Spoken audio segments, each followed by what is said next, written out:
Hi, I'm Rob. And I'm Rob. And this is Ask Rob and Rob.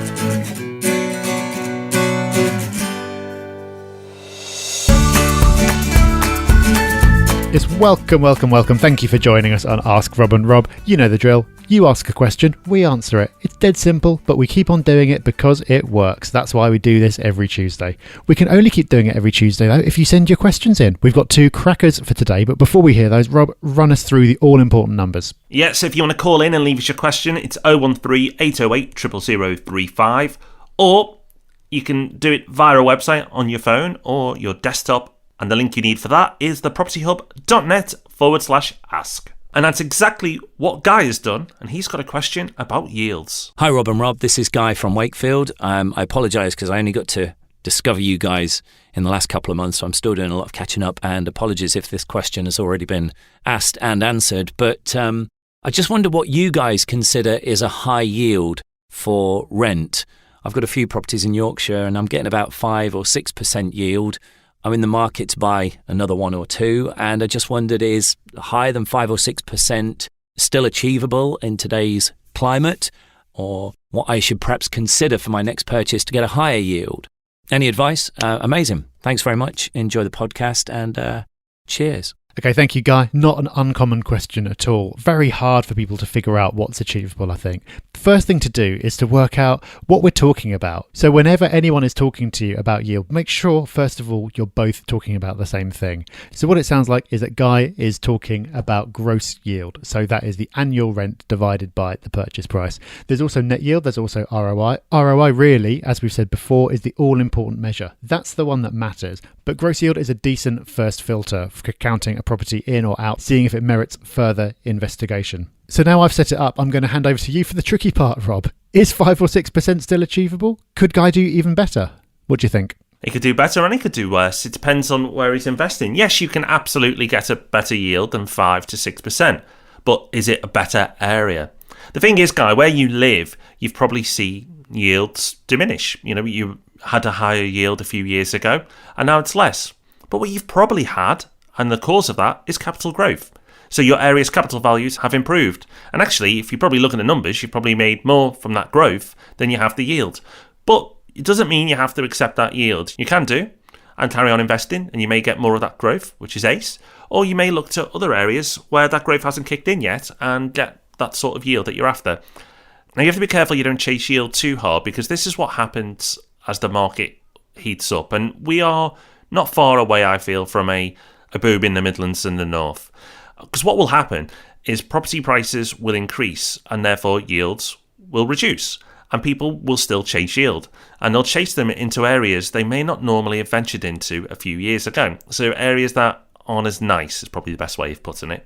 But you have to be careful, because those areas eventually will get capital growth after everywhere else has had it, but they tend to fall harder as well in any crash. So be careful of how far you chase yield. You might have to accept that you might make 1% or 2 less, but be comforted by that you're going to get some capital growth instead.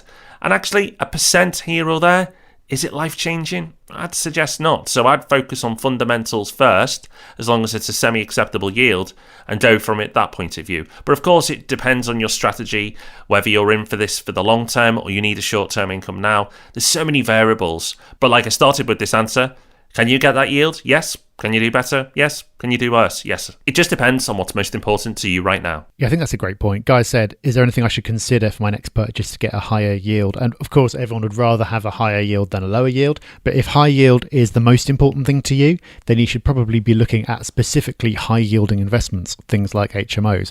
Whereas if it's just a nice to have and you're actually looking at the best prospect over the long term, then what Rob has just said absolutely nails it. You need to be looking at the full picture. And the headline gross yield, 1-2% either way, probably isn't going to be make or break for the investment. So lots to think about. Okay, let's have a listen to our next question now. Our questioner hasn't left his name, so in the fine tradition of Ask Rob and Rob, we're going to give him a name. So let's hear this question from Zachary. Hey guys, currently work on the podcast, love listening every week. The question I have for you this week is, would you buy a house with Bitcoin or any other cryptocurrency for that matter? There's probably 100 ways of answering the question, but love to know what you think. Cheers, guys. Okay, so Rob, Crypto Bear Bents, would you buy a property in Bitcoin? I don't own any, so I can't. But I think there's a an interesting opportunity into whether you should sell with Bitcoin. Because buying with Bitcoin is pretty simple. Do you own Bitcoins? Do you have enough of them to buy the property? Go ahead, yes, no. Now, you could extend this question and talk about blockchain and the advantages of using a blockchain system to facilitate a property transaction, which I think is a podcast in itself. But I'm going to twist this around and say, I feel there's a bit of opportunity to sell a property through Bitcoin, because this is not my idea, but this is a podcast listener I was speaking to a few weeks ago, and he talked me through this, and somebody listed a property to sell with Bitcoin, and because there's no other properties that person could buy with Bitcoin, they got a very good price for it, because it was a very limited market, because most people would just be like, what? You want to buy it with what? No. So the selling opportunity, I think, is quite interesting. I don't think that'll be something that's a long-term trend, but it could be a way of exiting a property right now if you can bother with going through all the faff. But I think rather than just focusing on Bitcoin, I think blockchain, the system that Bitcoin is based on, is really interesting and I think has some legs, and we will definitely do a podcast on in the near future. Yeah, at the moment, I think it's a very long way from being a mainstream proposition. There's a small number of people who are sitting on massive paper gains at the moment who might be looking to buy assets with those gains as a means of cashing out. But for the most part, it seems like a bit of a non-issue, because if you're buying a house with Bitcoin, then all you're really doing is converting into fiat and making the transaction that way, because most people who are going to be selling won't want to accept Bitcoin. So at the moment, it doesn't really seem like a thing. But Rob, I absolutely agree. I think the blockchain aspect is really interesting. The speed at which the land registry moves, I don't think it's going to be happening anytime soon before we have that, but it is a very exciting prospect. So yeah, watch this space and we will do an episode on that sometime soon. I'll tell you what else is coming soon. Thursday's podcast. Make sure you join us for that one. It's really good. And of course, we'll be back with Ask Rob and Rob next week. So until then, take care. Bye-bye. Bye-bye.